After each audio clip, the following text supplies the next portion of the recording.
Never gonna feel no other kind.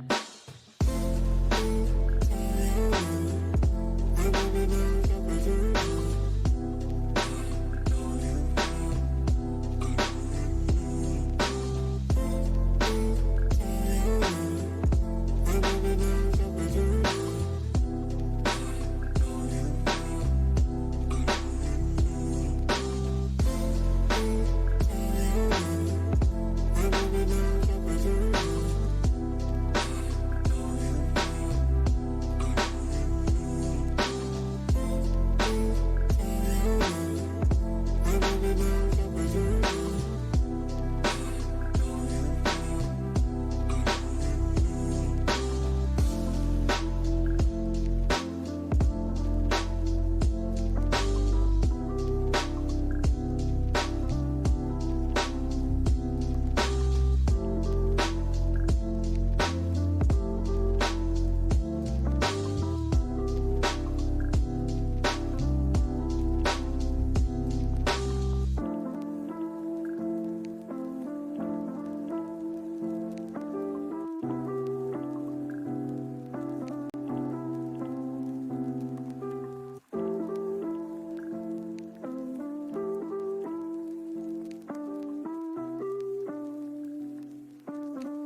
Hop.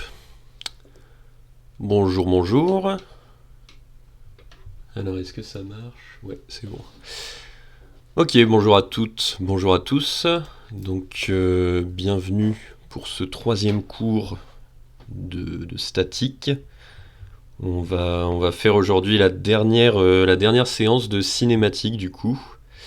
Donc ça va être, bonjour à tous, ça va être la 3e et dernière séance de cinématique du coup, où on va terminer un petit peu ce premier cycle en quelque sorte, cette première grosse séquence.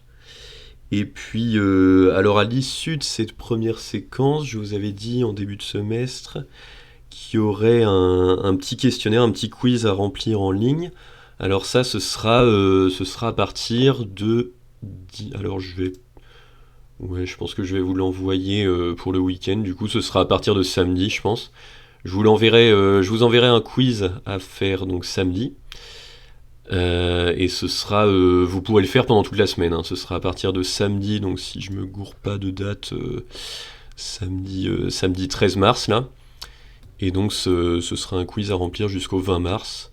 Voilà, vous aurez une semaine pour y répondre. Donc voilà, ce quiz portera du coup sur les trois séances qu'on a vues là, sur la cinématique des systèmes. Et puis voilà, donc si d'ici là vous avez encore des dernières questions sur les liaisons cinématiques et tout ça, donc n'hésitez pas à poser des questions à vos enseignants de TD et puis pendant le cours là. Donc la dernière séance, on va voir un petit peu la dernière étape, on va dire, de notre caractérisation des systèmes cinématiques. Donc la dernière fois, ce qu'on avait vu, c'était un petit peu la caractérisation c'était la redéfinition des différentes liaisons cinématiques. On avait redéfini chacune des liaisons externes les unes après les autres. On avait regardé donc toutes ces liaisons, les liaisons externes appui simple, pivot, glissière et encastrement. Et on avait redéfini ces liaisons par rapport à leur centre de rotation, qu'on appelle centre de rotation absolu. Donc les centres de rotation pour chacune des liaisons, on avait démontré en fait que chaque centre de rotation pouvait être plus ou moins défini selon les liaisons. Avec des liaisons, typiquement une liaison appui simple, on peut définir un centre de rotation quelque part sur la droite de la liaison appui simple, mais on ne saura pas exactement où est ce centre de rotation absolu. Le centre de rotation de la liaison pivot, il est bien défini, on sait exactement où il est. Pareil pour la liaison glissière. Hein. Pour la liaison pivot, donc il se trouve au centre de la liaison pivot, qui permet de faire une rotation du coup de la poutre autour de la liaison, autour du centre de la liaison pivot, donc autour de son centre de rotation absolu. Pour la liaison glissière, donc on a une simple translation sans rotation, juste une translation pure. Donc ce qu'on avait montré la dernière fois avec les droites à l'infini, je ne sais pas si vous vous rappelez, mais ce qu'on avait montré la dernière fois, c'était que ce centre de rotation, il était situé à l'infini dans une certaine direction. En l'occurrence dans la direction verticale, on va dire dans une direction nord-sud, et si vous vous souvenez bien, avec les droites parallèles qu'on voyait en perspective, qui se rejoignaient à l'horizon, là, à l'infini, on avait bien montré que ce centre de rotation existait, même s'il était un peu étrange, un peu bizarre. Donc il existe bien, on sait bien où il est, et il est à l'infini dans cette direction du coup.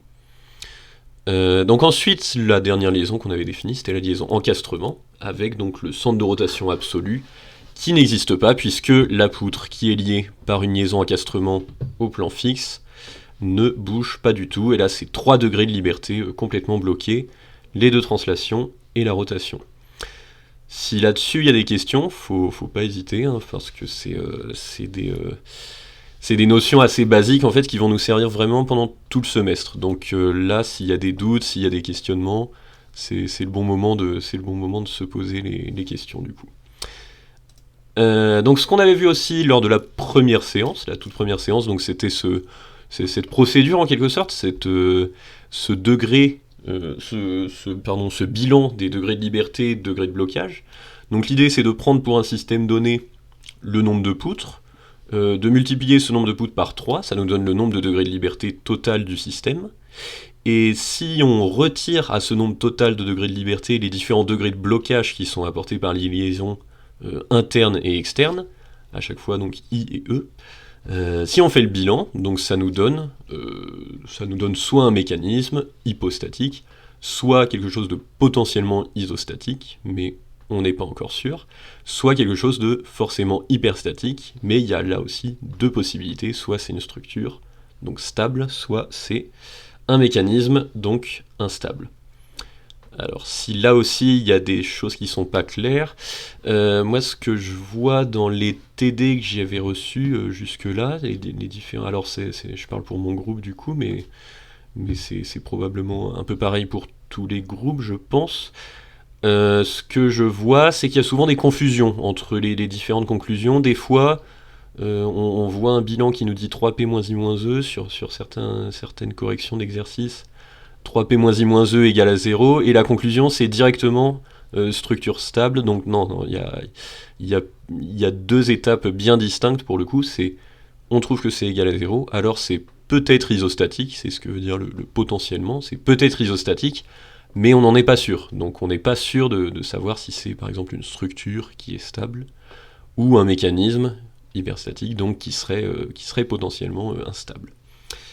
Donc voilà, attention à ces trois cas bien différents, qu'il faut bien différencier. Pardon. Et parmi ces trois cas, il faut bien différencier pour les deux cas égal à 0 et inférieur à 0, la structure ou le mécanisme. Donc ça, c'est ce qu'on va faire. C'est ce qu'on va faire maintenant là pour cette séance. Comment on va différencier pour un système de poutre quelconque les deux derniers cas là qu'on voit en vert à chaque fois, les deux derniers cas pour potentiellement isostatique et hyperstatique. Et bien, ce qu'on avait fait à la séance 2, c'est qu'on avait réussi à différencier ces deux derniers cas pour une poutre seule.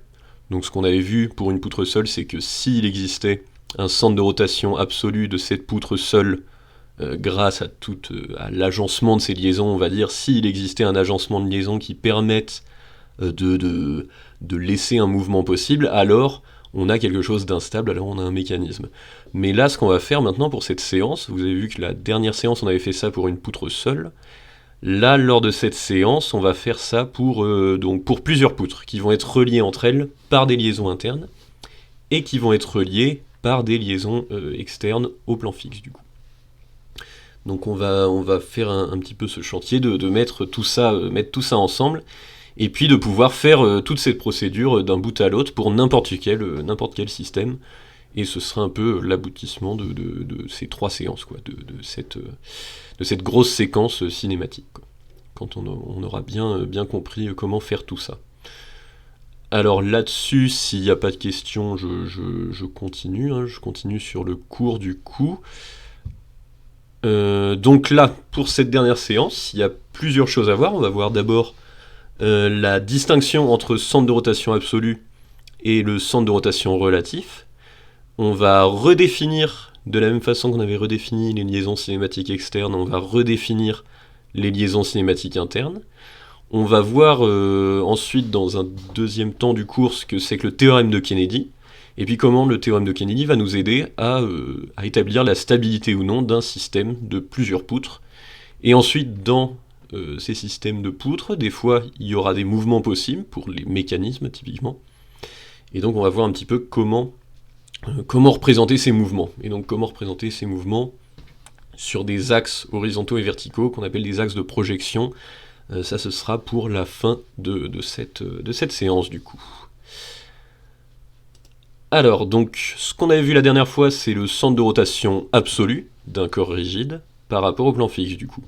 Le centre de rotation absolu, donc ce qu'on avait vu, c'est qu'on prenait par exemple une équerre comme ça, on la bougeait dans n'importe quelle direction dans le plan, et on la réorientait n'importe comment dans le plan. En gros, on part d'une position initiale vers une position finale, et ce qu'on avait vu, c'est qu'on arrivait à définir, à chaque fois, entre deux positions complètement quelconques, à chaque fois, on arrive à définir ce qu'on appelle un centre de rotation absolu, donc entre la position initiale et la position finale. C'est-à-dire que ce centre de rotation, c'est le centre de la rotation du coup de l'équerre, donc dans le plan, et à chaque fois si vous prenez un mouvement qui paraît complètement quelconque, à chaque fois si vous faites ce qu'on avait appelé la méthode des médiatrices, hein, si vous faites la médiatrice entre deux points, entre plusieurs couples de points et que vous rejoignez ces médiatrices, vous trouvez le centre de rotation absolu de l'objet. Alors ça c'est pour le centre de rotation absolu, mais il y a autre chose qui existe, il y a ce qu'on appelle un centre de rotation relatif.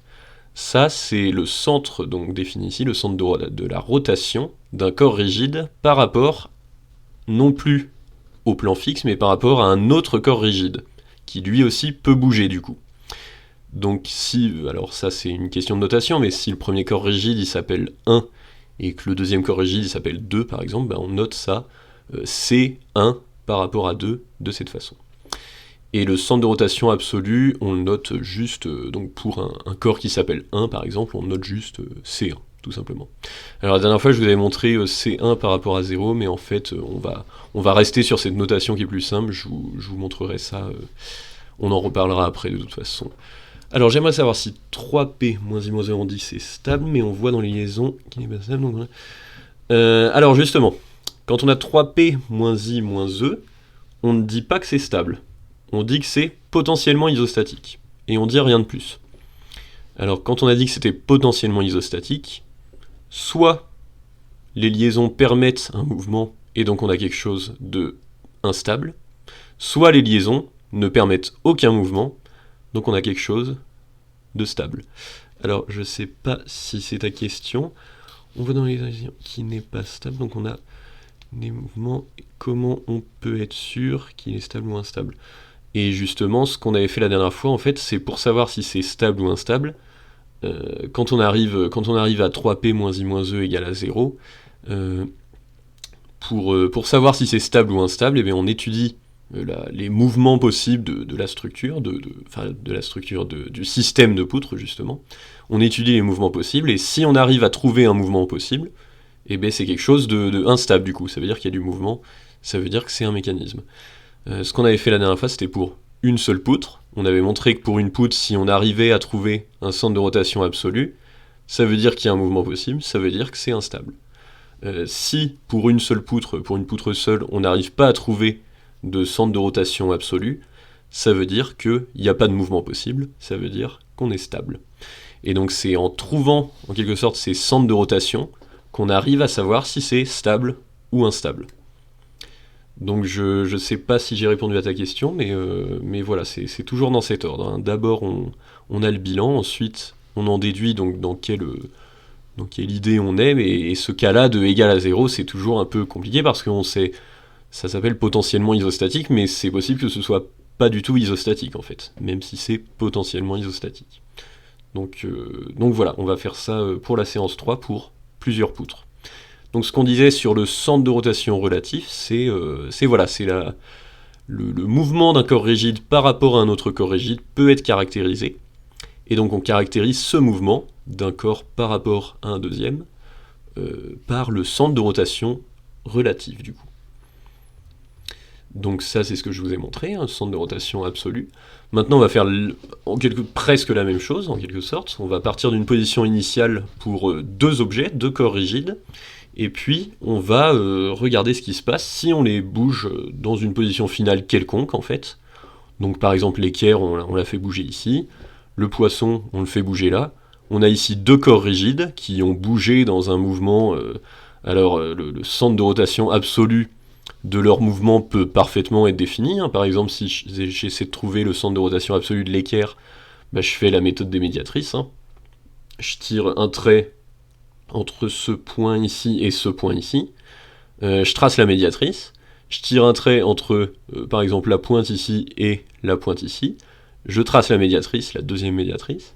Et je prends l'intersection de ces médiatrices et je trouve le centre de rotation absolu qui doit être quelque part en dehors de la slide, je pense, quelque part par là-bas.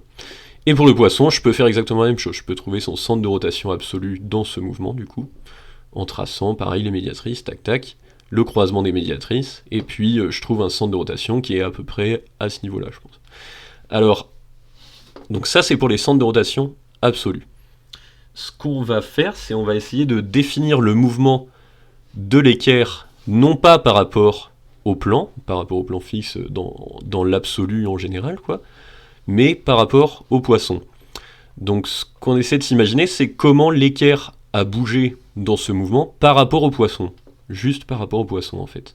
Alors pour savoir, pour trouver un petit peu ce truc-là, donc pour trouver ce centre de rotation relatif de l'équerre par rapport au poisson, ce qu'on fait, c'est que dans notre tête, en fait, on récupère cet ensemble final poisson plus équerre, et puis on l'amène au fur et à mesure de cette façon, de sorte que la position initiale et la position finale du poisson soient en quelque sorte fixes. Alors cette manipulation, on l'a fait mentalement, puisque ça c'est nos positions initiales qui ont été définies, c'est notre position finale qui a été définie, mais de manière un peu virtuelle, de manière mentalement, on va simplement bouger de cette manière le couple final équerre-poisson, et puis on va les amener de cette façon ici, pour pouvoir ensuite refaire notre méthode des médiatrices, et pouvoir retrouver un centre de rotation, qui serait le centre de rotation relatif du coup de l'équerre par rapport au poisson.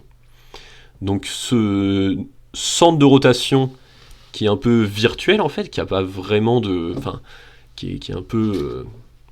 Vous voyez, ce qu'on a fait pour le trouver, c'est que on a récupéré les positions finales des éléments et on les a rebougés en un autre endroit. Enfin, donc c'est quelque chose d'assez de mental, c'est quelque chose de virtuel, on va dire.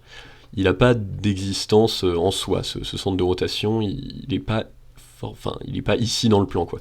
Mais bref, ce qu'on a fait, la méthode finalement qu'on a fait, c'est de prendre ce couple final de poisson-équerre, on récupère ce couple en les liant comme ça, en les bougeant exactement en même temps, de sorte que la position initiale et la position finale du poisson se confondent complètement, et ensuite on fait notre méthode des médiatrices, qu'on fait comme d'habitude, médiatrice entre ce point, médiatrice du segment entre ce point et ce point, médiatrice du segment entre le point de la pointe ici et cette pointe ici, on trace les deux médiatrices, on fait l'intersection, et on trouve ce centre de rotation relatif du coup de l'équerre par rapport au poisson.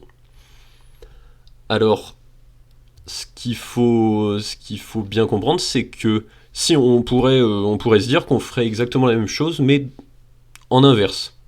Par exemple, si on décide de trouver le centre de rotation relatif du poisson par rapport à l'équerre cette fois, eh bien on fait exactement la même chose, mais du coup dans l'autre sens, on va prendre ce couple de positions finales, on les lie entre eux, on les déplace en même temps, on les déplace ensemble, quoi, et on va essayer de superposer l'équerre finale sur l'équerre initiale, du coup.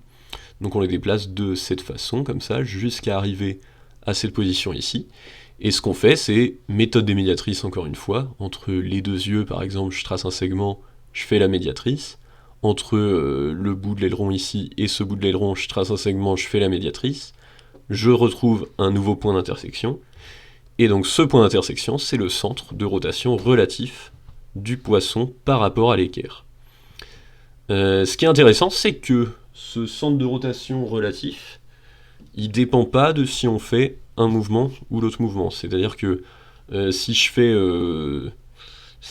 le centre de rotation relatif du poisson par rapport à l'équerre, c'est exactement la même chose que si je faisais le centre de rotation relatif de l'équerre par rapport au poisson. On trouve exactement le même centre. Voilà, si je vais vite comme ça entre les deux, on a exactement le même centre, quelle que soit la stratégie, on va dire, qu'on utilise pour faire cette définition. Alors il faut bien comprendre que le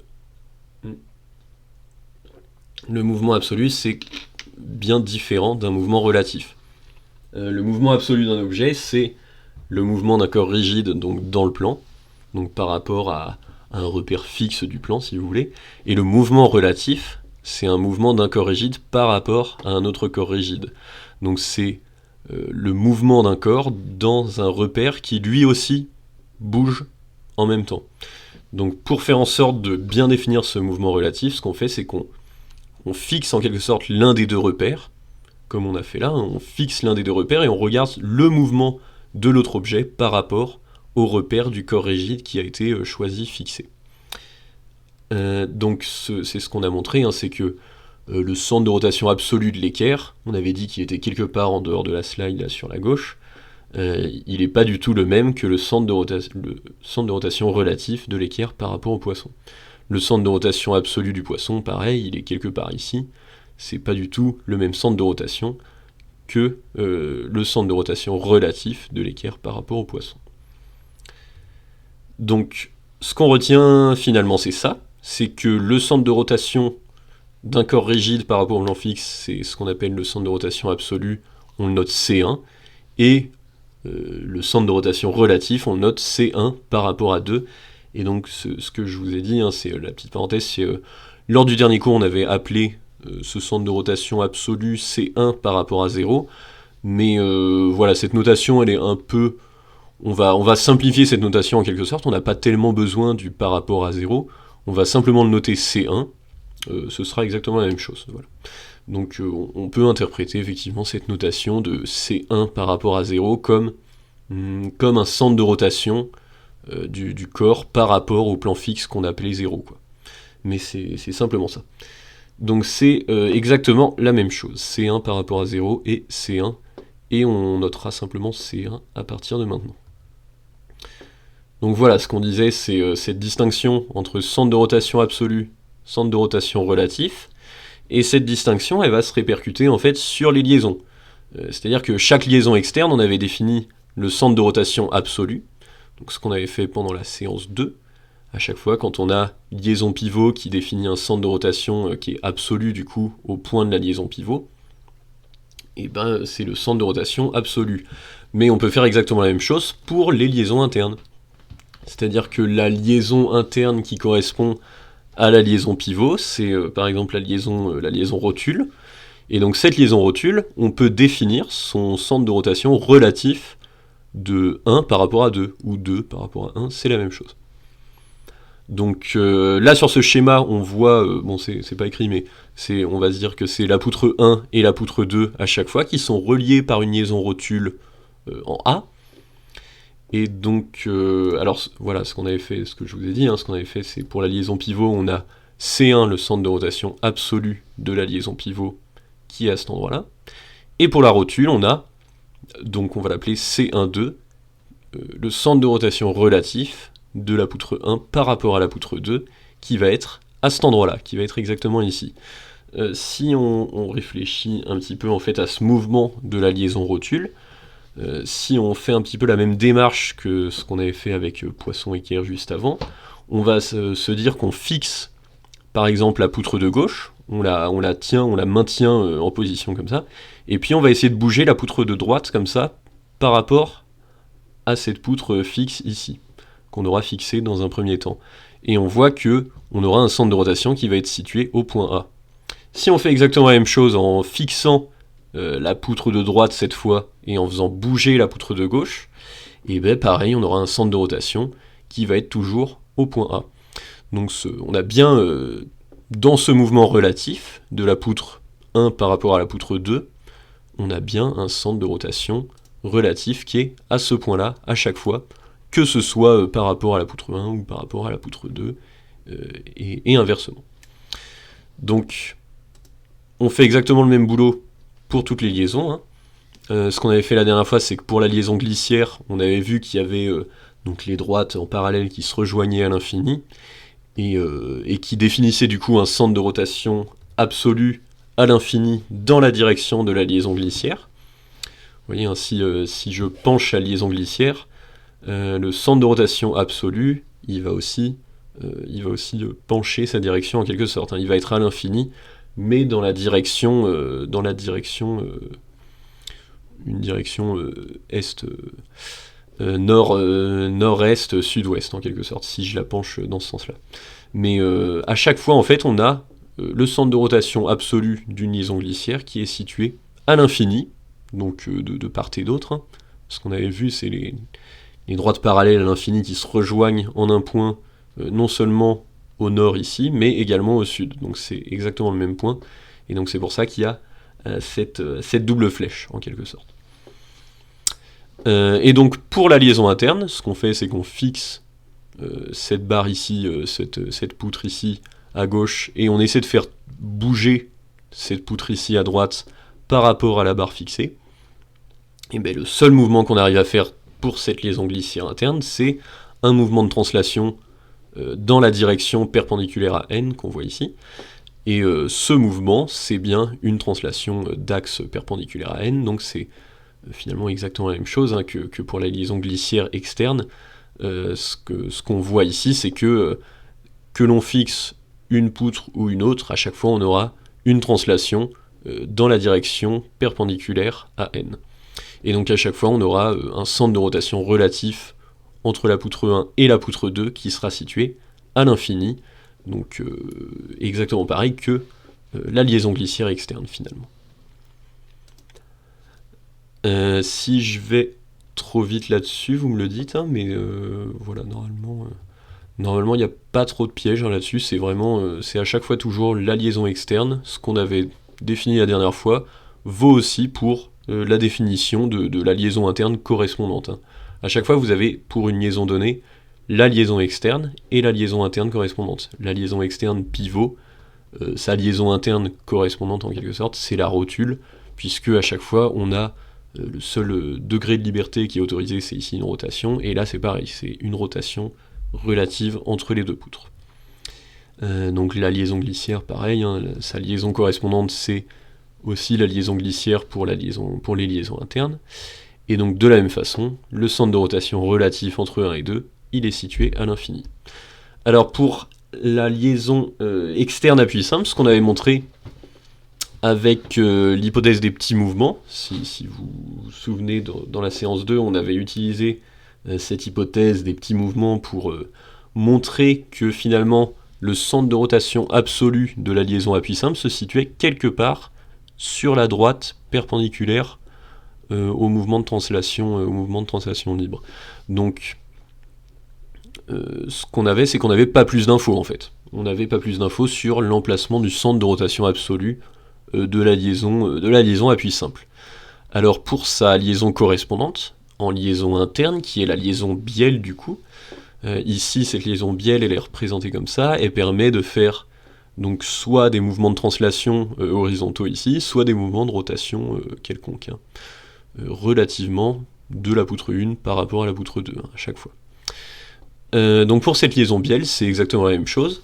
On a un axe de la liaison bielle selon lequel on ne peut pas faire de translation, et cet axe va nous donner exactement l'axe d'emplacement possible, on va dire, des lieux possibles du centre de rotation relatif de 1 par rapport à 2. Qu'est-ce que je peux vous dire là-dessus? Oui, à chaque fois, pour la liaison à puits simple et pour la liaison bielle, vous avez un axe bien défini. Ici, pour la liaison à puits simple, c'est toujours l'axe perpendiculaire à la direction, on va dire, des rouleaux qui sont indiqués là. Et pour la liaison bielle, normalement, elle est toujours indiquée, mais c'est toujours une direction qui est indiquée comme ça par la petite bielle qui est entre les deux poutres, du coup. Puisque la présence de cette bielle, en fait, rend tout mouvement de translation dans la direction n complètement impossible. Donc voilà pour la définition de ce centre de rotation relatif de la poutre 1, la poutre de gauche, par rapport à la poutre 2, la poutre de droite du coup. Donc voilà, petite parenthèse, là, ce que j'avais vu aussi dans les TD, c'est souvent des confusions entre le centre de rotation absolu d'une liaison glissière et le centre de rotation absolu d'une liaison à puits simple. C'est vrai qu'à chaque fois, ces liaisons externes elles sont définies par des axes. Ici, l'axe de la liaison glissière, donc c'est l'axe vertical. L'axe de la liaison à puits simple, c'est aussi l'axe vertical, mais c'est bien deux liaisons différentes. Dans une des deux, dans la glissière, le centre de rotation absolu, il est connu, et il se trouve à l'infini, comme on a dit. Et dans le cas de la liaison à puits simple, le centre de rotation absolu, on ne sait pas exactement où il sera, hein, voilà. On ne sait pas exactement où est-ce qu'il va se trouver, il est quelque part sur la droite n, mais on n'est pas du tout sûr de son emplacement. Donc ce qu'on avait fait, oui voilà, alors on finit un petit peu le travail de caractérisation, de redéfinition des liaisons.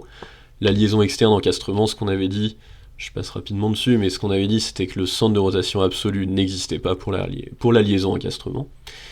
Et donc pour la liaison interne encastrement, c'est pareil, hein.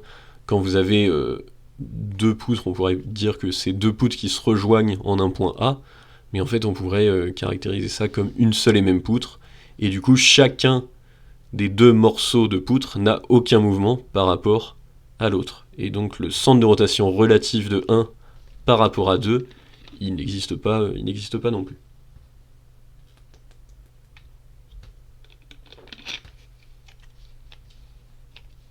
Donc voilà pour la redéfinition des différentes liaisons.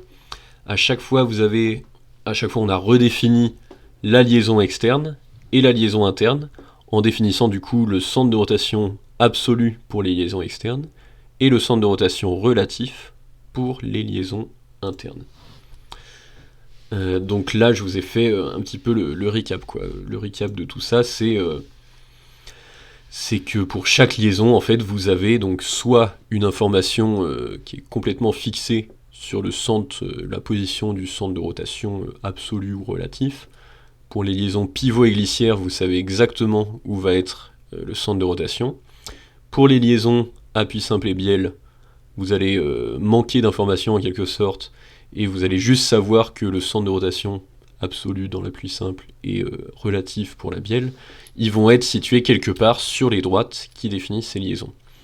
Et pour les liaisons encastrement, du coup, ce qu'on avait dit, c'est que le centre de rotation n'existe pas, puisqu'on n'a aucun mouvement dans le cas de la liaison externe, du coup, aucun mouvement de la poutre par rapport au plan fixe, et dans le cas de l'encastrement, on n'a aucun mouvement non plus de la poutre à droite du point A par rapport à la poutre à gauche du point A, du coup. Donc ce recap, il est à bien connaître, parce que ça va être ce qu'on va utiliser finalement jusqu'à la fin. On va utiliser finalement des considérations sur les emplacements des centres de rotation, absolus ou relatifs, et à chaque fois en fait on va placer du coup pour chacune des liaisons les centres de rotation, les positions possibles des centres de rotation, pour en déduire après les possibilités de mouvement en quelque sorte, ou les impossibilités de mouvement justement. Alors maintenant, s'il n'y a pas de questions sur cette partie-là, je pense que ça devrait aller, hein. Finalement c'est un peu le même travail, hein, qu'on avait fait pour les liaisons externes. Donc là c'est exactement la même chose, hein, mais pour les liaisons internes du coup, avec leur centre de rotation relatif. Donc voilà, dites-moi s'il y a des questions, il n'y a pas de souci. Donc pour introduire ce qu'on appelle le théorème de Kennedy, on va s'appuyer sur cet exemple ici.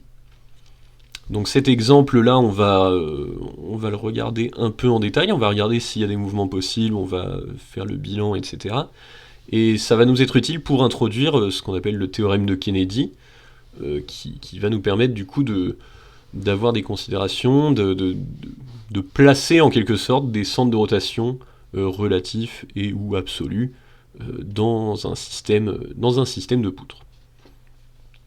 Alors ces deux poutres ici, on voit qu'elles sont reliées donc de manière donc par des liaisons externes, pivot en A, pivot en B, et puis elles sont reliées entre elles, les poutres 1 et 2, par une liaison rotule en C.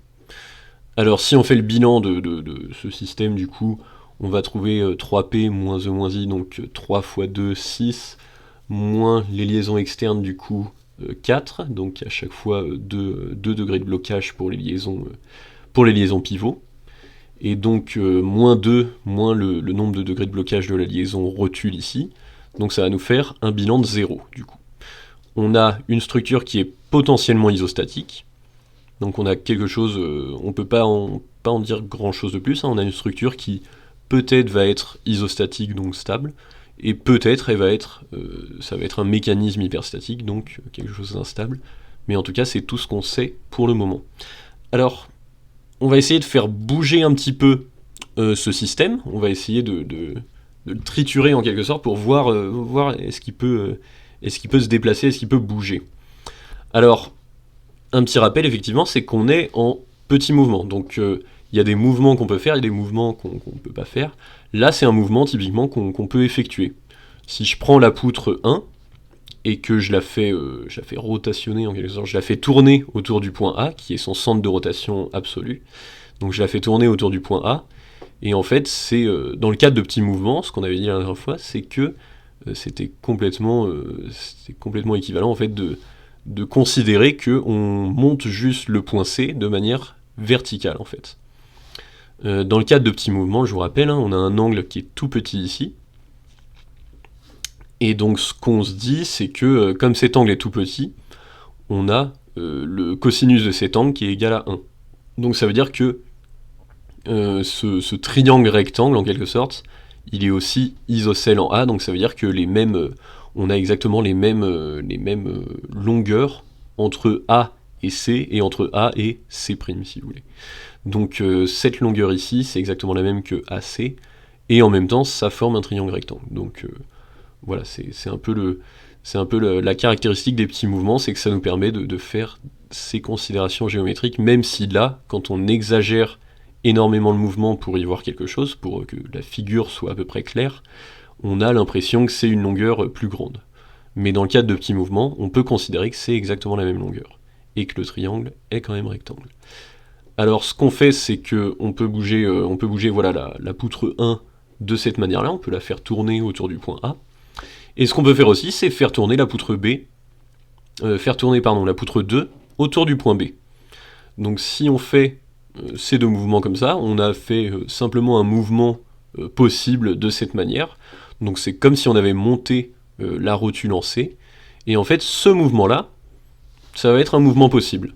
On va pouvoir, dans le cadre des petits mouvements, on va pouvoir faire ce mouvement de bouger le point C, et puis de l'amener en haut, ou alors en bas par exemple, ou un peu plus haut, un peu plus bas, etc. Mais toujours dans le cadre de petits mouvements. On va pouvoir faire ce mouvement dans cette configuration bien précise. Donc voilà, c'est la conclusion de cette histoire. En fait, c'est que dans cette config-là, on peut effectuer un mouvement. Alors, bonjour.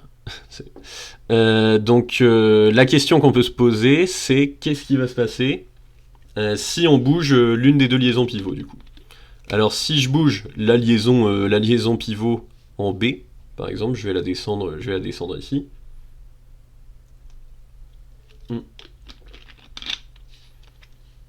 Et on fait donc exactement le même travail. Donc si on fait exactement le même travail en regardant un petit peu les mouvements possibles de cette configuration-là, donc qu'est-ce qui va se passer? On va avoir la poutre 1 comme avant, qui va pouvoir se déplacer de cette manière en haut ou en bas, ça n'a pas vraiment d'importance. Donc la poutre 1 peut bouger dans le cadre de petits mouvements comme ça, dans ce sens-là. Et la poutre B, elle peut faire la même chose autour de sa liaison pivot, elle peut bouger autour du point B, et donc elle va pouvoir se déplacer comme ça, alors soit en haut, soit en bas. Là aussi, ça n'a pas d'importance. Quand on va essayer de relier en quelque sorte ces deux mouvements comme ce qu'on avait fait avant, on va se rendre compte qu'il va y avoir un problème ici. On va pas pouvoir relier ces deux points. Au niveau du point C, on va avoir un problème de continuité. On va pas pouvoir allonger en quelque sorte la poutre 1 jusqu'à rejoindre la poutre 2, puisque là on sortirait même du cadre des petits mouvements. Ça serait un allongement qu'on ne pourrait pas faire dans le cadre des petits mouvements en tout cas. Ce qui se passe, c'est que cette cassure en quelque sorte est contredit la liaison rotule qui nous dit en fait qu'au niveau du point C, on ne peut pas avoir de discontinuité comme ça en translation d'une poutre relativement à l'autre. Au niveau du point C, ce qu'on peut avoir, c'est uniquement des mouvements de rotation comme ça, quoi. Si j'ai une poutre à droite qui est un peu inclinée et que la poutre 2 est aussi un peu inclinée par rapport à cette poutre, mais qu'on a toujours une continuité au niveau du point C, il n'y a pas de souci. Mais si je fais cette inclinaison et qu'en plus je sépare les deux poutres, là, on contredit la liaison rotule. Alors le problème, c'est que cette contradiction, en fait, elle est... Alors c'est pas vraiment un problème, mais cette contradiction, elle est apportée dans n'importe quelle configuration de mouvement. Si je vous fais, par exemple, ce déplacement comme ça, je prends la poutre 1 et je la décale plutôt vers le bas, par exemple, et je prends la poutre 2 et que je la décale vers le haut ou vers le bas, j'arriverai jamais à rejoindre dans le cadre de petits mouvements pour faire... j'arriverai jamais à faire en sorte de ne pas contredire un petit peu cette liaison rotule. Alors, on verra ça... ok. On verra ça après peut-être, ouais. Alors, dans cette cassure-là, donc, on a une contradiction de la liaison rotule, donc on a une contradiction de ce qui est indiqué par la liaison rotule en C. Et voilà. Et on peut se poser la question de pourquoi c'est quelque chose de différent, pourquoi il y a une différence entre cette situation-là où il y a une cassure, où j'ai l'impossibilité de faire un mouvement, quel qu'il soit, et la configuration d'avant, où j'avais la liaison pivot en B qui était au même niveau que la liaison pivot entre A et C, là, et je pouvais faire un mouvement pour le coup. Donc c'est cette question-là qu'on va se poser, c'est qu'est-ce que ça apporte, quelle est en quelque sorte la cause de cette différence entre la première configuration et la deuxième configuration. C'est pas grave, tu vas rattraper. La différence entre ces deux configurations, c'est simplement en fait, si on remarque bien, on regarde les centres de rotation successifs des poutres 1 et des poutres 2. Donc on regarde par exemple, dans un premier temps, le centre de rotation absolu de la poutre 1, qui est situé par la liaison pivot. On regarde ensuite le centre de rotation de la poutre 2, qui est aussi situé exactement par la liaison pivot, et le centre de rotation relatif entre 1 et 2, qui est exactement donné par la liaison rotule entre 1 et 2. Cette configuration-là, elle est un peu différente d'ici, puisque ici on a, donc pareil, le centre de rotation absolu de la liaison pivot qui est situé au niveau du point A, le centre de rotation absolu de la poutre 2 qui est situé au niveau du point B, et le centre de rotation relatif, cette fois entre 1 et 2, qui est donné par la liaison rotule, qui est situé au niveau du point C. Et donc ce qu'on se demande, c'est, dans un cas, on a réussi à faire du mouvement, dans l'autre cas, on n'a pas réussi à faire de mouvement qui soit compatible avec nos liaisons, qui soit compatible avec notamment la liaison rotule, on avait cette cassure. Et donc la différence entre les deux, c'est l'alignement de ces 3 points. Dans un premier cas, dans cette première configuration, on a C1, C2 et C1,2 qui sont bien alignés. Et la différence avec la deuxième configuration, c'est que C1, C1,2 et C2 ne sont pas alignés, ne sont pas sur la même droite. Alors, c'est certes une différence entre les deux configurations, mais qu'est-ce qui nous dit finalement que c'est cette différence-là qui a fait que dans un cas, dans le cas du dessus, on pouvait trouver du mouvement, et dans l'autre cas, le cas en dessous, avec le non-alignement, on ne pouvait pas trouver de mouvement. Qu'est-ce qui fait que c'est cette différence qui permet d'expliquer cette possibilité de mouvement entre les deux?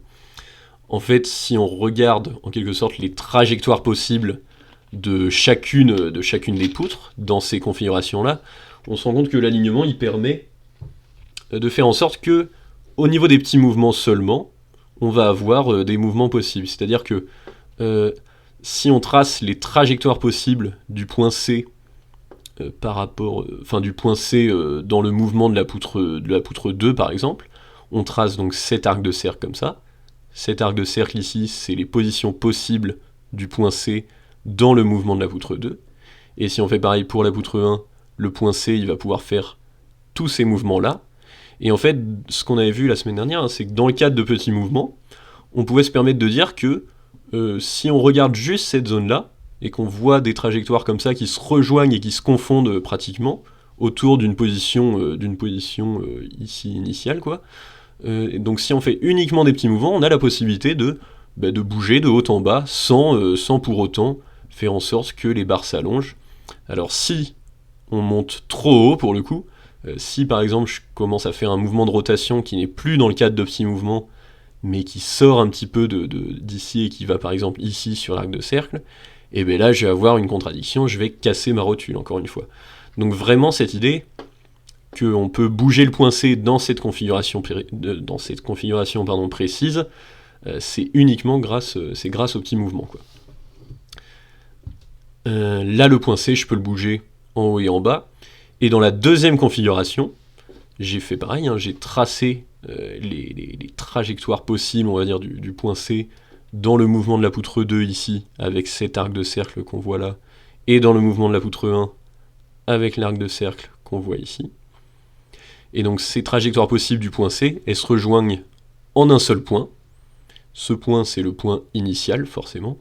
Mais il n'y a pas d'autre point où ça se rejoint. Il y a un autre point qui est là-bas, mais en fait, il faudrait passer, pour aller de ce point-là au point là-bas où ça se rejoint, il faudrait passer par des points où on a une cassure. Donc on ne peut pas, en quelque sorte, tordre les barres pour arriver, clac, directement à ce deuxième point, à cette deuxième possibilité, en quelque sorte.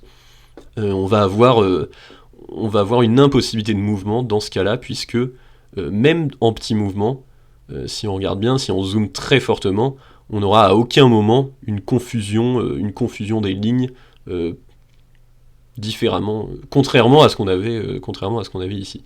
Donc si c'est linéaire, c'est instable. Si c'est aligné, ouais, c'est instable. C'est tout le principe en fait du théorème de Kennedy finalement. C'est de se dire que si on a ces trois points qui sont alignés, donc pour deux poutres données, si on a C1, C2 et C1,2 qui sont alignés, alors on a un mouvement possible, alors effectivement, comme tu dis, c'est instable. Ouais, c'est bon.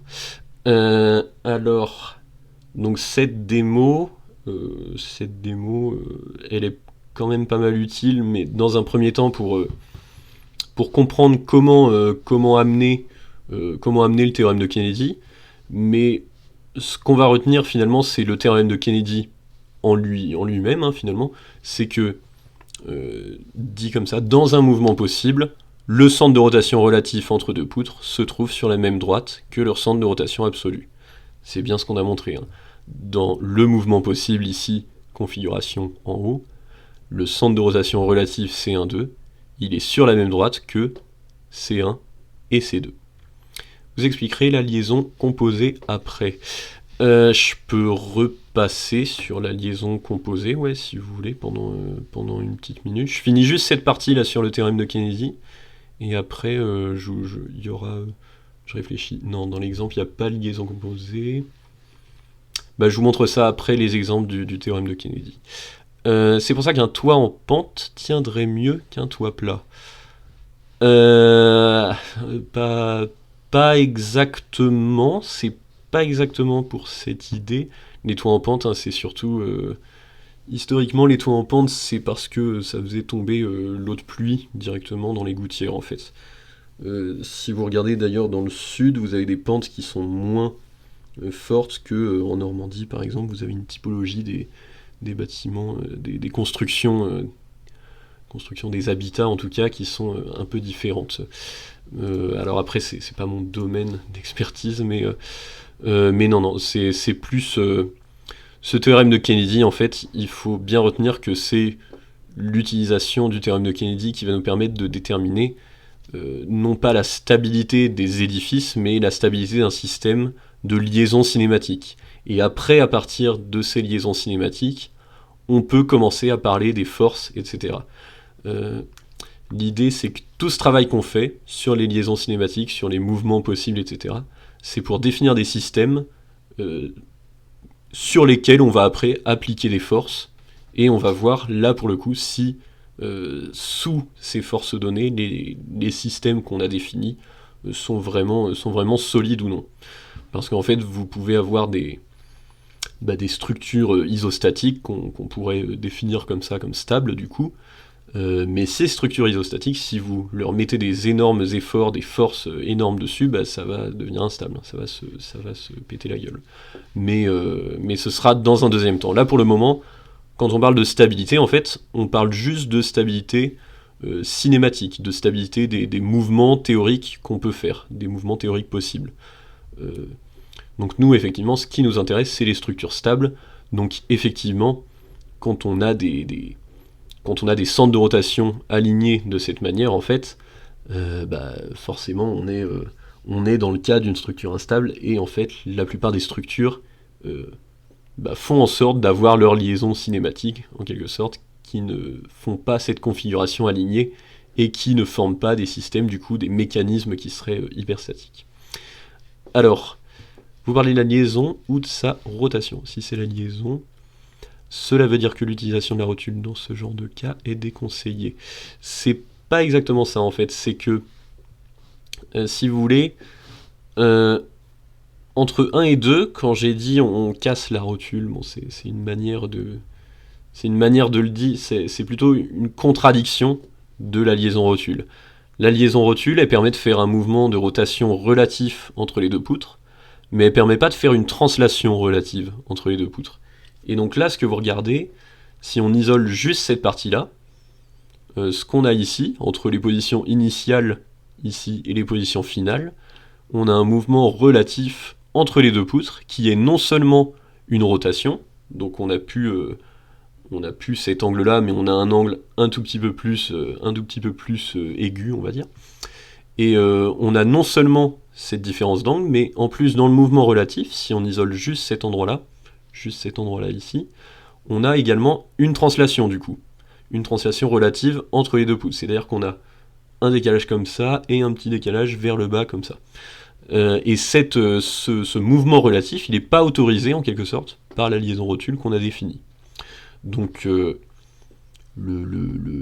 finalement le but de ce raisonnement en fait c'est de se dire que l'alignement des centres de rotation relatif entre 1 et 2 et absolu de 1 et de 2, cet alignement provoque des mouvements possibles, et quand on n'a pas d'alignement, du coup, on a quelque chose de stable, quelque chose de complètement, voilà, quelque chose d'isostatique finalement ici, dans ce cas-là. Alors, on va appliquer le théorème de Kennedy, du coup, dans plusieurs exemples, dans plusieurs configurations. Donc, ce qu'on avait fait au début, en fait, c'était le coup du bilan, hein, donc 3P moins I moins E, soit on a un mécanisme, soit c'est hyperstatique, soit c'est potentiellement isostatique. Pour ces deux cas-là ici, deux possibilités. Et pour différencier ces deux cas de figure, en fait, on utilise justement ce théorème de Kennedy. Dans un mouvement possible, le centre de rotation relatif entre deux poutres, il se trouve aligné avec les centres de rotation absolus C1 et C2. Donc ce qu'il faut retenir, c'est C1, C2 et C1 par rapport à 2 doivent être alignés dans un mouvement possible. On va voir comment on applique ça concrètement. Alors sur cet exemple, typiquement, on a une structure comme ça. Alors je vais vous le faire. Hop, je vais un peu... Oula.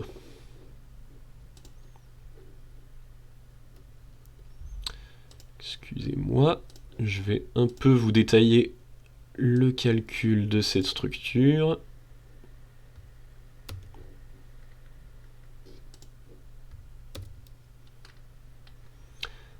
Voilà. Alors, quand on regarde cette structure, typiquement, alors, on fait, donc dans un premier temps, le bilan de ce système, alors j'ai dit structure, mais de ce système de poutres. Donc on a 3 poutres, on fait le bilan comme d'habitude, hein. 3P moins I moins E du coup, vous pouvez le faire en même temps, hein, si vous voulez. Donc on a ici donc, une poutre 1 qui fait comme ça, là, qui part du point A et qui arrive au point D ici. On a une poutre 2 qui est en forme de T comme ça, et qui part du point B de cette liaison appui simple, et une poutre 3 du coup, qui fait un coude dans l'autre sens de la poutre 1, mais dans ce sens-là. Donc 3P moins I moins E, on a 3 fois le nombre de poutres, donc 3, moins le nombre de liaisons internes du coup. Donc on a une liaison rotule ici, et une liaison rotule en E ici. Donc ça fait 2 liaisons rotules. Et le nombre de blocages des liaisons rotules, c'est 2. Et on enlève ensuite le nombre de degrés de blocage des liaisons externes. Donc la liaison externe en A et en C, c'est des liaisons pivots. Donc on a 2 degrés de blocage à chaque fois. Hop. Ouais, c'est bon. Et la liaison externe en B, du coup, c'est une liaison appui simple, du coup. Et on a 1 degré de blocage, du coup. Alors, si on fait le bilan, ça fait 3 x 3, 9, moins 4, moins 4, moins 1, du coup ça fait bien 0. Donc on a bien un système qui est potentiellement isostatique. Donc, un peu...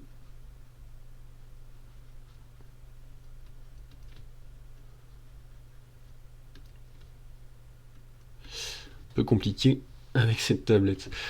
Alors, on a un système qui est potentiellement isostatique. Donc ce qu'on a dit jusque-là, c'est que on a peut-être un système qui est isostatique, mais on a aussi peut-être un mécanisme, on ne sait pas encore. Et ça, justement, on va le déterminer avec le théorème de Kennedy. Ce qu'on fait dans un premier temps, la méthode un petit peu, c'est on trace en fait tous les indices qu'on a sur les centres de rotation, relatifs et absolus. Donc typiquement, les liaisons externes pivots là, elles vont nous donner tout de suite des indices sur les centres de rotation absolus des poutres 1 et 3. Les liaisons rotules, pareil, elles vont nous donner des indices directs sur les centres de rotation relatifs entre les couples de poutres là qui sont reliés. Et la liaison en B, elle va nous donner aussi un indice un peu moins précis que pour les autres liaisons, mais un indice quand même. Alors ce qu'on va faire, c'est qu'on va simplement se déplacer comme ça. Alors comment on compte les poutres? Justement, on compte les poutres un petit peu par continuité, quoi. On a la poutre A, la poutre 1 du coup, qui commence ici et qui fait ce coude comme ça et qui se termine au point D. On a la poutre B qui commence ici, hop, qui a une forme de T en fait. Et en fait, tout cet ensemble, ouais, si vous voulez, je comprends la question parce que cette poutre en T par exemple, elle est un peu bizarre, mais si on regarde cet ensemble, en fait, on peut considérer que c'est un seul et même corps rigide. C'est-à-dire que si vous commencez à prendre un point, par exemple, si vous prenez un point de cette poutre ici, et que vous vous dites que vous allez le déplacer dans un autre coin du plan, et bien vous allez prendre toute la poutre en même temps, et tout cet ensemble-là de barres, qui ne bougent pas les uns par rapport aux autres, va être un seul et même corps rigide, donc ne va compter que comme une seule poutre finalement. Et pareil pour la poutre 3, hein. On a un coude ici, et cette poutre en forme de coude comme ça va être un seul et même corps rigide en fait. Du coup un portail, c'est qu'une seule poutre. Alors, ce que tu appelles un portail, je pense que c'est un genre de portique a priori, ou quelque chose comme ça. Des fois on étudie cette configuration-là qui est assez classique. Alors ça par exemple, c'est un portique qui est hyperstatique puisqu'on a trop de degrés de blocage.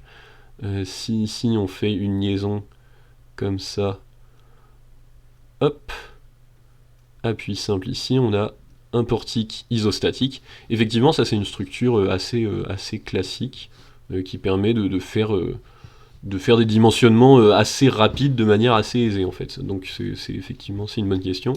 Et du coup, le nombre de poutres dans ce système, c'est égal à 1 du coup. C'est une seule et même poutre qui part de ce point ici et qui fait donc cet ensemble-là, qui fait cet ensemble de 3 poutres, et qui peut être considéré comme un seul objet rigide du coup. Un seul corps rigide. On revient sur notre exemple du coup. Donc ce qu'on disait, c'est qu'on plaçait les centres de rotation absolus et relatifs. Donc on a un centre de rotation absolu au point A, qui est C1 du coup. Ensuite, on va essayer de placer C2 du coup. C2, la liaison appui simple ici nous donne pas d'autre indice que C2 est situé quelque part sur cette droite. Peut-être qu'après, on aura d'autres indices apportés par les liaisons, mais en tout cas, ce que nous dit la liaison appui simple ici, c'est que C2, C2 est quelque part sur cette droite, mais on ne sait pas où. Ce que nous dit la liaison pivot en C, c'est l'emplacement exact du centre de rotation absolu de la poutre 3. Donc C3 est ici. Donc on sait déjà que ce qui va se passer, s'il y a un mouvement, c'est que la poutre 1 va tourner autour du point A. Donc une position possible de la poutre 1, s'il y a un mouvement possible, ça serait quelque chose comme ça par exemple. Hop, on voit que là, on est parti d'une position initiale ici, et on a tourné dans ce sens-là autour du point A. Donc ça, c'est c'est une position possible de la poutre 1 dans le mouvement, dans un mouvement s'il y a du mouvement, hein, s'il y a un mouvement possible. Donc, on a défini les centres de rotation, ou on a presque défini les centres de rotation absolus. On va regarder les centres de rotation relatifs maintenant. Donc je vais les mettre en vert. Les centres de rotation relatifs, donc on a ce centre de rotation relatif entre 1 et 2, qui est défini ici par la liaison rotule. Et cette liaison rotule, elle nous définit également un autre centre de rotation relatif entre 2 et 3 du coup.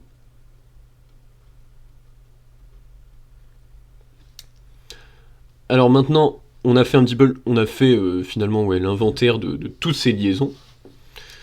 Ce qu'on fait maintenant, c'est on essaie de savoir où se situe le point C2. Parce que si on arrive à placer le point C2 quelque part, et que ce point C2 est placé de telle sorte à... Enfin, si C2 existe, en fait, finalement, on a un mouvement possible. C'est juste ça, en fait.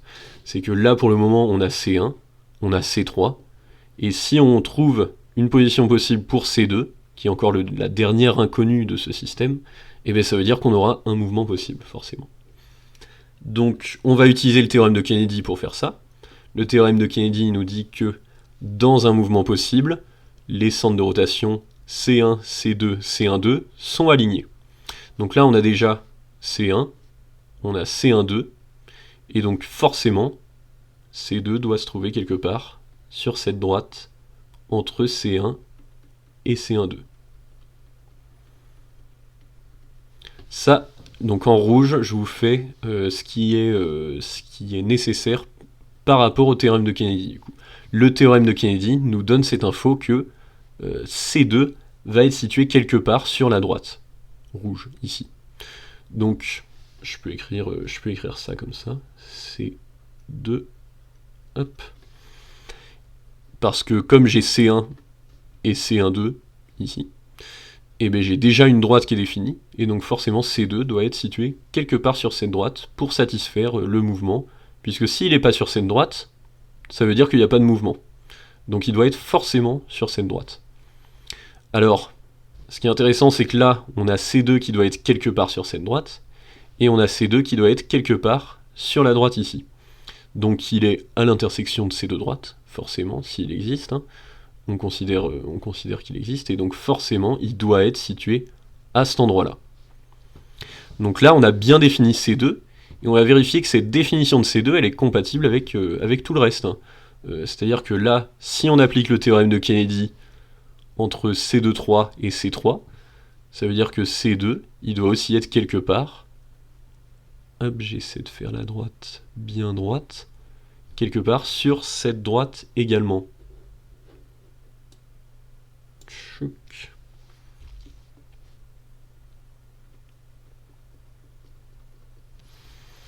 Voilà, donc ça c'est le théorème de Kennedy qui nous dit que C2 du coup doit être également quelque part sur cette droite. Donc ça veut dire qu'il doit être à plusieurs endroits en même temps en quelque sorte, puisque on avait dit juste avant qu'il devait être aussi par rapport à la liaison appui simple quelque part sur cette droite. Donc C2 il va être aussi à cet endroit-là. Donc ça c'est le théorème de Kennedy qui nous impose ça en quelque sorte. C2, C2,3 et C3 doivent être alignés dans le mouvement, dans un mouvement possible. Donc forcément C2 est quelque part sur cette droite, et donc forcément C2 se trouve ici. Alors ce qu'on a dit là, c'est une contradiction en fait. C2 peut pas être en même temps à cet endroit-là, et en même temps à cet endroit-là, et donc C2 n'existe pas en fait. C'est impossible de définir C2 quelque part, puisque à chaque fois qu'on a des hypothèses apportées par les différentes liaisons, en fait, on a une contradiction qui est apportée par le fait que C2 doit être à deux points différents en même temps. Et C2, normalement, c'est qu'un seul et même point. Donc finalement, C2 n'existe pas, et donc ça veut dire que la poutre 2 ne bouge pas du tout, et donc, par effet de cascade en quelque sorte, le centre de rotation de 2 par rapport à 3 devient un centre de rotation absolu de 3, et donc pareil, en fait, C3 n'existe pas non plus, puisqu'il sera en même temps en ce point-là et en ce point-là, et pareil pour la poutre 1. C1 n'existera pas en même temps à ce point A et en même temps à ce point D, donc C1 n'existera pas non plus, et donc on a bien montré que ni C1, ni C2, ni C3 ne peuvent exister dans cette configuration, et que donc ce qu'on avait défini comme étant potentiellement isostatique, finalement on peut en conclure qu'il n'y a pas de mouvement possible.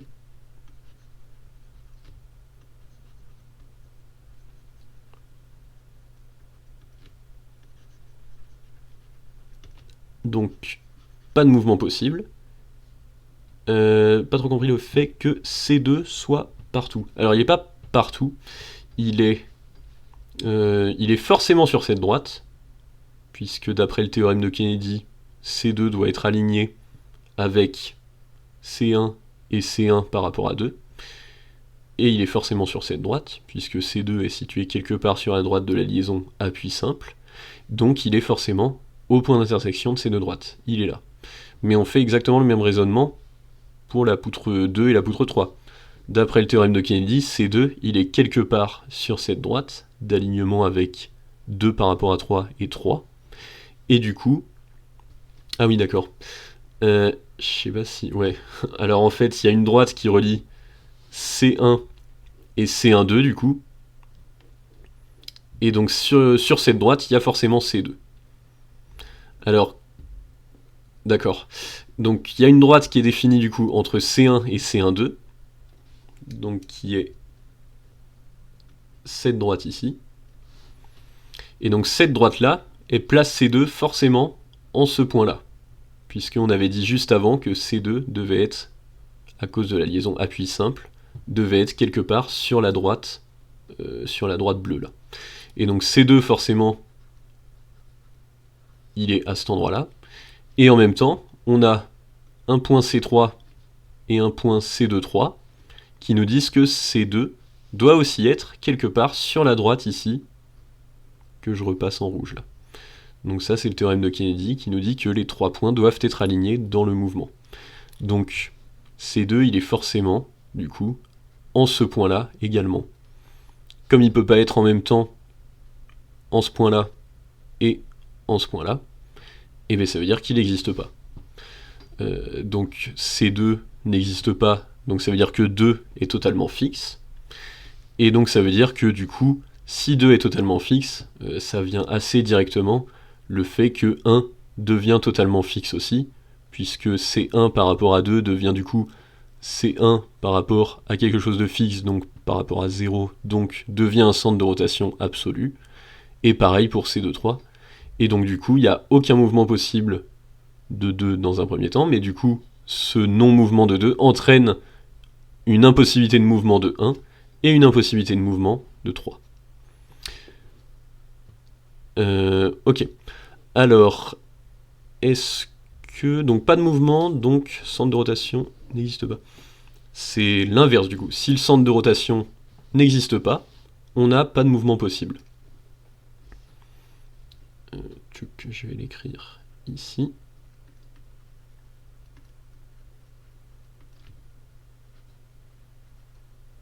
Voilà, c'est dans ce sens-là. Si C2 donc n'existe pas, donc C1 non plus n'existe pas, C3 non plus n'existe pas, donc on n'a pas de mouvement possible. Donc ce non-mouvement nous permet de dire que la structure est stable et que on a un système qui est complètement isostatique du coup. Alors du coup oui, effectivement, c'est une structure isostatique parce qu'on n'a pas de mouvement, de la poutre 2, on n'a aucun mouvement de la poutre 1, on n'a aucun mouvement de la poutre 3. Donc on a bien montré qu'il n'y avait aucun mouvement compatible avec les liaisons, en tout cas qui a été trouvé. Et donc ce système de poutres qu'on avait défini dans un premier temps comme potentiellement isostatique, finalement, quand on a fait dans un deuxième temps l'analyse des centres de rotation, on trouve que c'est une structure isostatique du coup qui est stable, donc qui n'a pas de mouvement. Alors il est 42, donc on va... Ouais, c'est bon, on a le temps. Ok, il y a cette nouvelle structure du coup, que je vais faire aussi en exemple. Je vais refaire en exemple, bon ce sera à peu près la même chose, mais Tchouk. Ça permettra de revenir un peu dessus.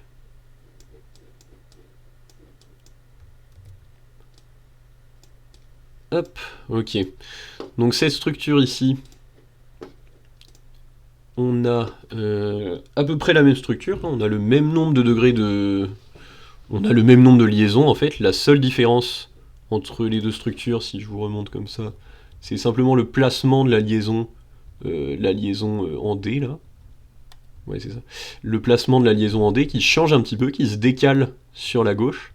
Et donc le bilan des degrés de liberté et degrés de blocage reste exactement le même, du coup. Donc, si on regarde le bilan des degrés de liberté et degrés de blocage pour ces structures, ben on trouve exactement la même chose, hein. Je vais refaire rapidement 3P moins I moins E égale à 0, je le réécris pas, hein. On a une structure qui est potentiellement isostatique, comme avant, comme juste avant. Et donc cette structure potentiellement isostatique, on fait pareil qu'avant, on essaie de lui trouver donc les centres de rotation relatifs et absolus possibles en fait, les positions possibles des centres de rotation absolus et relatifs. Le centre de rotation absolu de la poutre 1, c'est pareil qu'avant, il va être situé en ce point A. Le centre de rotation absolu de la poutre 3, s'il existe, il est forcément situé ici. Le centre de rotation absolu de la poutre 2, s'il existe, il est placé quelque part sur cette poutre, sur cette droite. Et les centres de rotation relatifs, donc entre 2 et 3, ils vont être exactement définis par les liaisons rotules, ici. Donc jusque là ça va, il n'y a rien de différent par rapport à juste avant.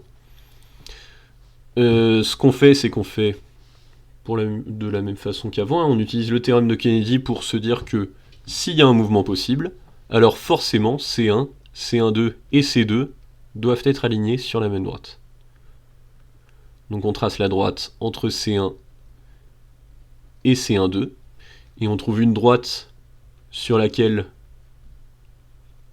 forcément il y aura C2 quelque part sur cette droite, s'il y a un mouvement. Donc C2 doit être quelque part sur cette droite, C2 quelque part sur cette droite, donc forcément il est défini à l'intersection des deux droites sur lesquelles il était hypothétiquement. Donc là jusque-là, on a placé C2 parfaitement. On a C2 qui doit être quelque part sur la droite de la liaison appui simple, à cause de cette liaison appui simple, et on a C2 aussi, grâce au théorème de Kennedy, qui est quelque part sur la droite rouge, qui est défini par C1, C1,2. Donc, avec ces deux informations, on a exactement l'emplacement de C2. Donc, avec ces deux centres de rotation, C2,3 et C3, on va avoir aussi une droite, grâce au théorème de Kennedy, qui va nous dire que C2 doit être quelque part sur cette droite. Et donc si C2 doit être quelque part sur cette droite, et bien ça veut dire qu'il est à l'intersection de cette nouvelle droite rouge et de la droite bleue encore, qui est définie par la liaison appui simple. Et donc finalement, ce qu'on avait défini comme étant C2 juste avant reste encore compatible avec cette nouvelle condition du théorème de Kennedy du coup. Le point C2 qu'on avait défini est bien aligné avec C2,3 et C3. Et donc ici, ce qu'on avait du coup comme étant une structure potentiellement isostatique,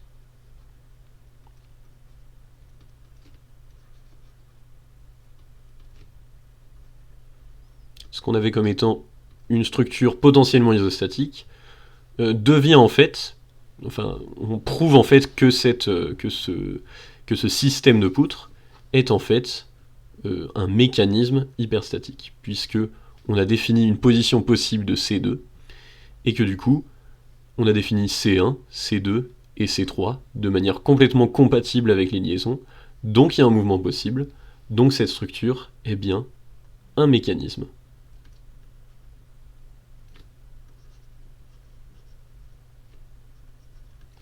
Et un mécanisme hyperstatique du coup. Donc ça, c'est ce qui est expliqué ici. On a montré dans un premier temps, avec le bilan des degrés de liberté et degrés de blocage, que cette structure, que ce système de poutres, même si on avait montré avec le bilan que c'était potentiellement isostatique, en fait, après étude des mouvements de rotation possibles, on montre que ce système, il est, en fait, c'est un mécanisme hyperstatique qui est donc instable. Donc pendant le TD, on va faire plusieurs exemples comme ça pour bien comprendre comment ça marche. On va faire des exemples avec des glissières aussi pour savoir un petit peu comment faire en sorte que les points de la liaison glissière qui sont à l'infini sont bien alignés avec des centres de rotation qui sont quelque part dans le plan du coup. Donc ça c'est des exos qu'on va voir un petit peu en TD du coup. Alors il y a une dernière chose que je veux vous montrer, c'est que dans le cas d'un mécanisme du coup, on va s'intéresser aux mouvements possibles et on va pouvoir en fait dessiner les mouvements possibles d'un mécanisme.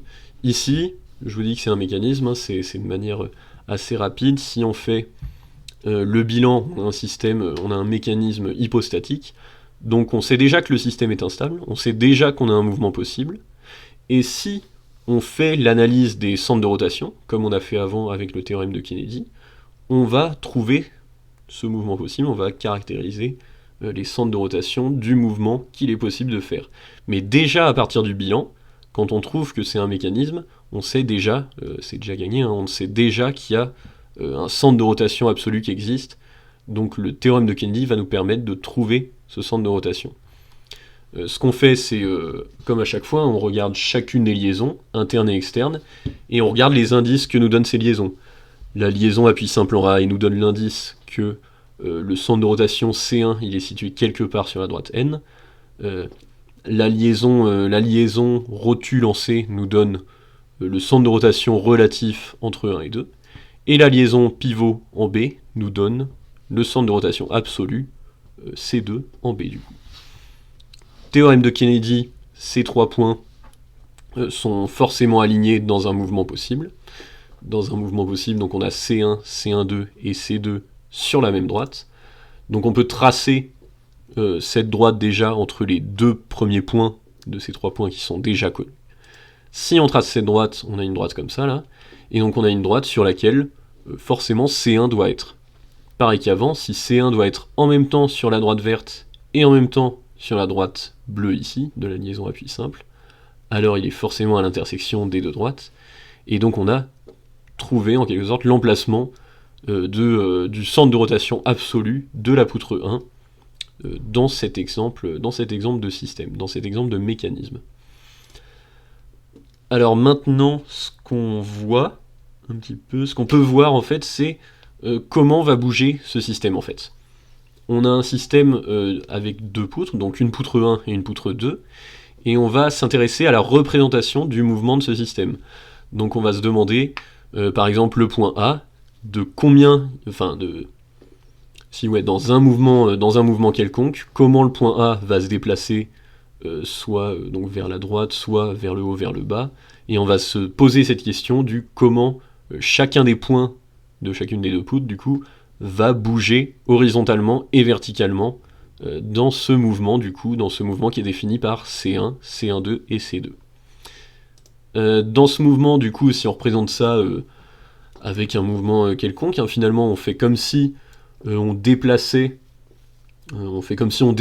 finalement au niveau du point A, là, comme si on allait un peu vers la droite. Donc voilà ce qui va se passer. Globalement, si on va amener ce point A vers la droite, on va avoir la poutre 1 qui va basculer en quelque sorte dans cette direction, et la poutre 2 qui va du coup faire une rotation autour de ces deux dans cette direction-là. Alors, on peut le voir aussi dans l'autre sens, on peut se dire que si on part du point B, là, on met un petit angle de la poutre 2, là, on impose un angle, et bien on va avoir un mouvement ici qui va être imposé du coup, et on va avoir un déplacement de la poutre numéro 1, qui va être comme ça, dans cette direction. Alors ce qu'on peut faire, c'est soit on impose un mouvement ici, soit on impose un angle ici, mais c'est exactement la même chose. À chaque fois, vous allez avoir le même type de mouvement finalement.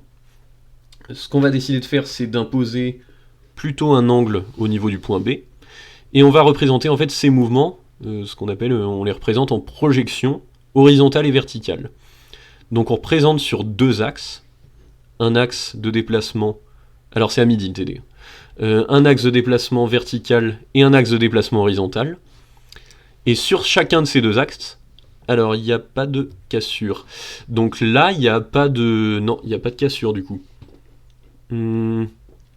Alors, je pense que tu parles au niveau de la rotule peut-être, ou au niveau de la rotule, en fait, on a juste un mouvement relatif entre 1 et 2. Donc si on isole juste cette partie-là, et qu'on regarde le mouvement entre les positions initiales et les positions finales des deux objets, des deux poutres, on a juste un mouvement de rotation, du coup, autour de la liaison, autour du point C, en fait. Donc le mouvement relatif ici, il y a bien juste une rotation, et il n'y a pas de translation entre les deux poutres. Donc ce que je disais, ouais, sur le déplacement horizontal et le déplacement vertical, on les représente en projection, ça veut dire que en fait on va représenter chacune des deux poutres sur ces axes-là, et on va faire en sorte que... Alors ouais, on va faire en sorte de pouvoir reconnaître directement sur l'axe quel a été le déplacement d'un point quelconque du système, du mécanisme, et de combien ce point s'est déplacé dans la direction verticale et dans la direction horizontale du coup.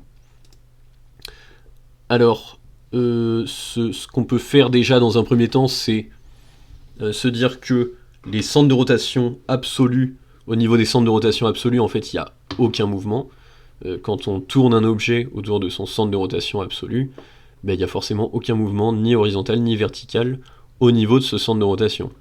Au niveau du point B, on n'aura aucun mouvement vertical ou horizontal au niveau du point B. Donc forcément, ce mouvement... Alors forcément, donc, du coup, on projette en fait le point C2 sur les axes verticaux et horizontaux, et ça veut dire que ce point-là, au niveau de ce point-là, en fait, on n'aura aucun mouvement ni vertical du coup, ni horizontal, et pareil pour le point C1 qu'on projette ici et là. On impose un mouvement de la poutre 2, donc on impose un angle alpha, hein. On impose un angle du coup au niveau de la poutre 2, et donc ce mouvement représenté en projection horizontale et en projection verticale, il va être représenté de cette manière.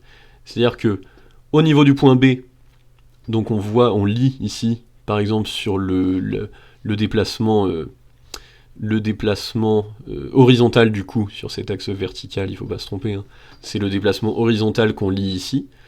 Si on lit le déplacement horizontal, on a un déplacement nul au niveau du point B, et au fur et à mesure qu'on s'éloigne du point B, en fait, on a un déplacement horizontal qui est de plus en plus grand, jusqu'à atteindre une certaine valeur ici, qu'on a au niveau du point C. Donc, dans le mouvement virtuel qu'on a fait, dans ce mouvement qu'on a donné dans cet angle qu'on a imposé au niveau de la rotation du point B, on a un déplacement du point C qui est un déplacement horizontal du point C qui est cette mesure ici, cette longueur ici. Et pareil, même considération pour le déplacement vertical du coup. Le déplacement vertical, on le représente sur cet axe, et le déplacement vertical du point B va être nul. Le déplacement vertical de chacun des points de la poutre représenté ici sur cet axe va être le suivant pour cet angle donné là qui est choisi au hasard en fait. Et donc le déplacement, au final le déplacement vertical du point C va être cette mesure ici qu'on va pouvoir faire directement sur cette figure. Ensuite on représente la poutre 1, donc ce qu'on avait fait là c'est juste la poutre 2 pour le coup, et la poutre 1 dans ce mouvement là, en fait elle va être représentée, donc on va représenter déjà, on va s'attarder sur le mouvement vertical du coup. Au niveau du mouvement vertical, il faut qu'il y ait une continuité au niveau de la rotule en C, puisque le seul mouvement possible en C, c'est un mouvement de rotation relative entre les deux poutres, et donc il ne peut pas y avoir de cassure, comme on dit, hein. Pour une liaison glissière, pour le coup, on peut faire des mouvements de translation, donc on peut avoir en quelque sorte une cassure. Mais pour la liaison rotule, impossible d'avoir d'avoir autre chose qu'une rotation relative. Donc forcément, on doit avoir une ligne bien continue à cet endroit-là. Et ensuite, on relie simplement ces deux points, puisqu'on sait que au niveau du point A, on n'a aucun déplacement vertical, puisque de toute façon, on a une liaison à puits simple, donc on sait très bien que ce point-là, au niveau du point A, dans n'importe quel mouvement, il ne va pas se déplacer verticalement. Et donc, ça nous permet de tracer complètement le mouvement de la poutre 1 dans ce mouvement imposé d'angle alpha, du coup. Et dans la projection du mouvement, alors tout ce qu'il y a en vert, c'est simplement les projections des mouvements, selon des axes verticaux et horizontaux. Et donc par exemple, si je prends n'importe quel point de la poutre 1, si je prends le point du milieu de la poutre 1, je projette ce point à cet endroit-là, et je lis ici le déplacement qu'on a, la mesure entre l'axe noir et la direction, et la ligne verte en fait, qui représente le mouvement de la poutre 1, je lis cette mesure ici, et ça me donne cette mesure, le déplacement vertical de la poutre 1. Et si je fais pareil, je peux faire pareil du coup sur cet axe vertical pour lire le déplacement horizontal de la poutre 1 et de n'importe quel point de la poutre 2 du coup. Alors le théorème de Kennedy, on va l'énoncer une dernière fois. De toute façon, on va le voir, on va l'utiliser tout le temps hein, dans le cadre du TD du coup. C'est dans un mouvement possible, on a un alignement entre C1, C1,2 et C2. Et donc c'est ça, c'est juste des exemples de mouvements. Et l'angle alpha, c'est un angle complètement au hasard en fait. On a pris un angle ici qui est égal à ça. On peut prendre un angle plus petit, on peut prendre un angle plus grand. C'est juste histoire de représenter l'une des infinités des mouvements possibles en fait. C'est ça exactement. C'est un angle aléatoire qu'on a choisi au début pour avoir un point de départ en quelque sorte, pour tracer un des mouvements possibles. Et on dessine ce mouvement à partir de cet angle-là. Et en fait, dès qu'on a décidé l'angle aléatoire, effectivement l'angle alpha, on peut tracer tout le reste de la structure dans le mouvement du coup. Alors on va s'arrêter là, on va s'arrêter là-dessus. Pour le questionnaire de fin de cette séquence cinématique, je pense que le questionnaire, c'est ce que je vous ai dit au début, je sais plus si je vous l'ai dit. Je vais vous l'envoyer en début de week-end. Et puis ce sera un questionnaire, si je vous l'ai dit. Ce sera un questionnaire à remplir, du coup, ça prendra pas trop de temps, hein, ce sera pas quelque chose de très gros, et ça portera du coup sur ces 3 séances qu'on a vues, ces 3 premières séances. Et voilà, et vous aurez une semaine du coup pour le remplir, pour le faire. Rappel pour le théorème, le théorème de Kennedy, du coup, c'était ce qu'on avait montré là, c'était l'alignement des centres de rotation, donc relatif et absolu, C1, C2 et C1 par rapport à 2. Donc on s'arrête là-dessus du coup. Je vous remercie pour votre attention. On se retrouve dans 10 minutes là pour mon groupe de TD. Je vous envoie le lien Zoom comme la dernière fois. Et puis tous les autres du coup, je vous dis à la semaine prochaine du coup. Voilà, merci de votre attention et puis bonne journée.